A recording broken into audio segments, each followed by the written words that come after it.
My great-grandfather thought the world began and ended at his fence line. And he wasn't alone in that thinking. Knowledge about ranching is pretty territorial. My grandmother describes growing up on our family ranch in northeastern New Mexico as idyllic. There were dances every weekend.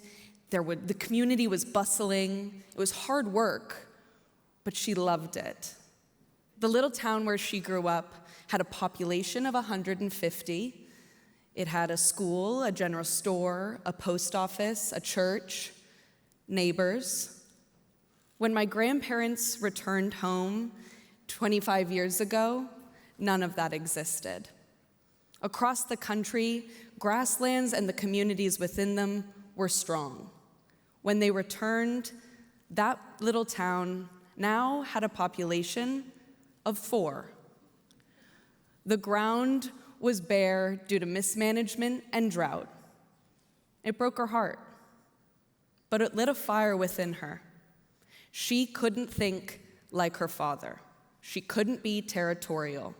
She had a responsibility to future generations to breathe some life back into this place. There are over 700 million acres of grasslands in North America, but that's only 38% of the historic ecosystem. Over the last 10 years alone, we have lost 50 million acres. 609 million of those 700 million acres are privately owned, meaning land use decisions are happening at an incredibly individual level. Development opportunities and crop subsidies incentivize ecosystem destruction. Unlike forests, grasslands sequester the majority of their carbon in their soils, which makes it stored safely for centuries to come. And in a changing climate, grasslands are less vulnerable to fire, disease, and drought. There is the potential to sequester 330 million metric tons of carbon in their soils. This is equivalent to taking 70 million cars off the road each year. Grasslands are the lungs of our nation. My grandparents recognized this potential and decided to take a novel approach, to seek expertise beyond their fence line and invite collaboration to take place behind their own. This prompted intensive conservation practices. They began rotational grazing, which mimics the movements of historic bison herds, and it restored their soil. They did major wetland conservation. Our bird count has grown from 17 species to 110.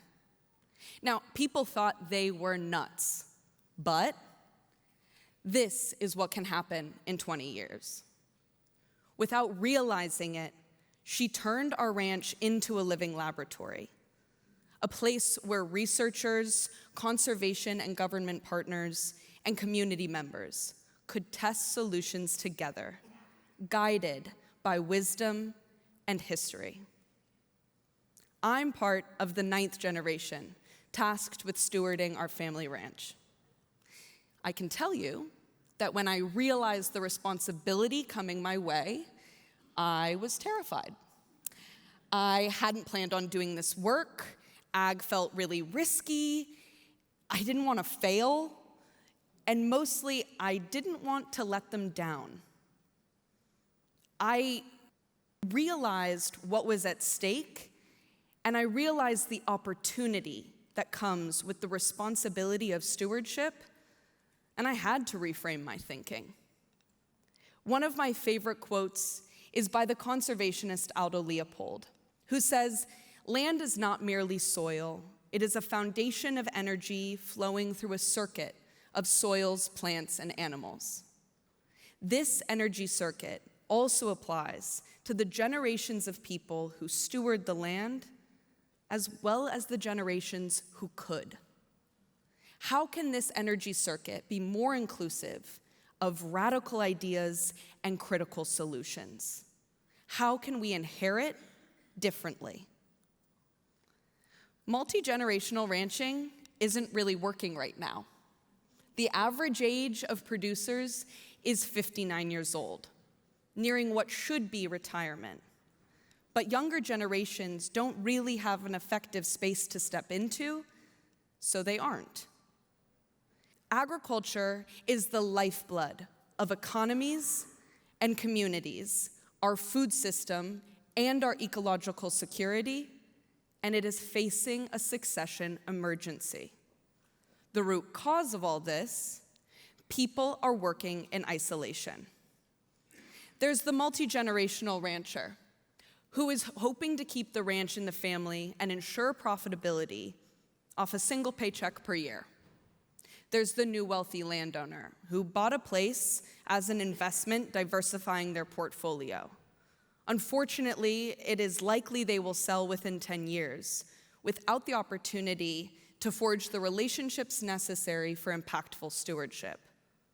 There's the landless rancher, often a non-legacy individual with the desire to steward the land and learn how to do it well. They don't have the money, but they want to do the work. And finally, there are the non-ranching innovators, the engineers and architects and social scientists with the ideas and expertise that could be the key for a community to survive.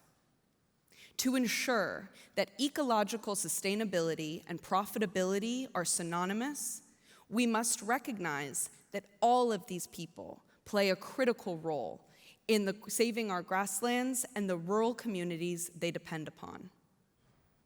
4 years ago, my grandmother looked out over the hillside and saw flames making their way across the pasture. Moments later, they got the call to evacuate. Our home was at risk, and costly ranch equipment and infrastructure could burn. And that is why insurance exists.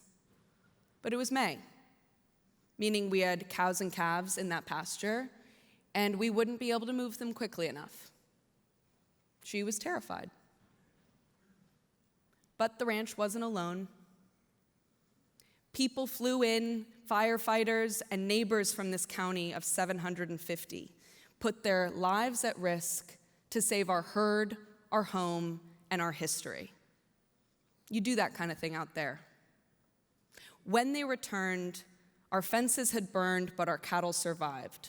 Our home still stood, and a few days later, the rain finally came. That burned hillside turned the greenest we had ever seen. That wasn't luck. By opening her fence line years earlier to innovation, my grandmother prepared our soil for this.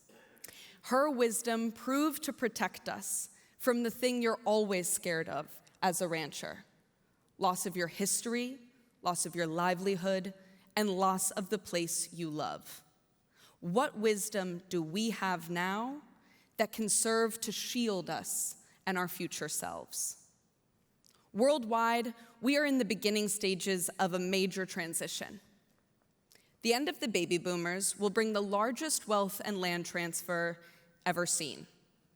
This presents an opportunity.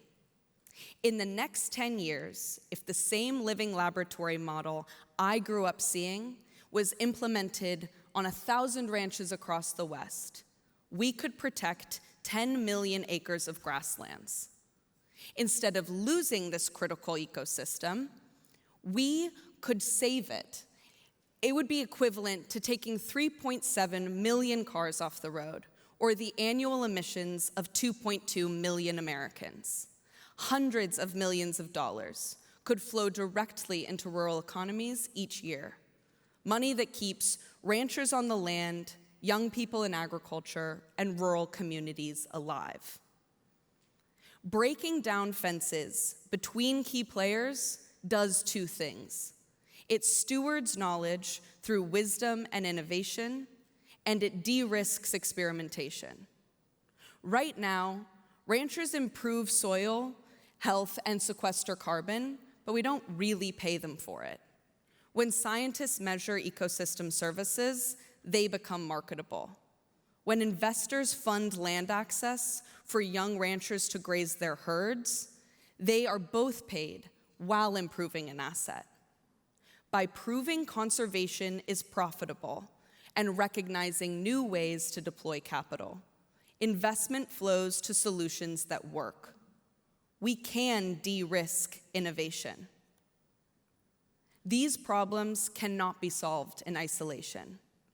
Grasslands aren't lost because ranchers don't care, and young people aren't leaving because they don't want to stay. We haven't yet proven investing has promising returns, and the barriers to entry are too high. You might be thinking that these problems existing in rural America don't apply to you, but they do. Choices made on the land impact what is on your plate, in the air you breathe, and what's left in your pocket after a trip to the grocery store. Young people, we need our energy. Innovators, we need your experimentation. Investors, we need your support. And landowners, we need your invitation. Whoever you are and whatever you do, there is a space for you in agriculture. And when we break down the fences between us, we realize what can happen at the confluence of wisdom and innovation. Thank you.